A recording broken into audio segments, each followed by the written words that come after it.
Did you ever wonder what these things are? These blue and red buttons in your mom or dad's car.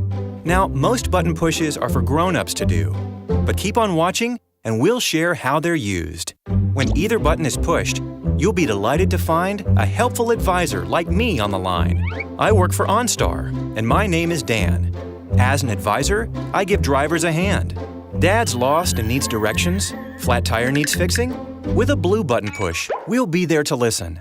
In a nasty storm? See a fire in the brush? Push the red button, and we'll help in a rush. Remember, the buttons are for grown-ups to use, but there may come a time when they need help from you. Like if the driver gets sick and then needs a doc, or needs to get help but simply can't talk, then it's okay to push the red button on your own. It's like calling 911 without needing a phone.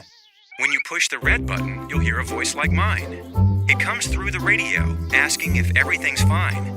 If you do talk to us, don't be scared. We just want to help you as you drive here to there. Please remember, if you're in danger, go right ahead and push the button that's colored bright red. Sometimes you don't need the red or blue button. Like if a crash happens all of a sudden. Well, if that takes place, please don't start to worry. When we detect it, we'll check on you in a hurry. It's been really nice to meet you. And remember, if you have any questions about OnStar, just ask your mom or dad. I must get back to helping. But first, I want to say, please always be safe out there and have an awesome day.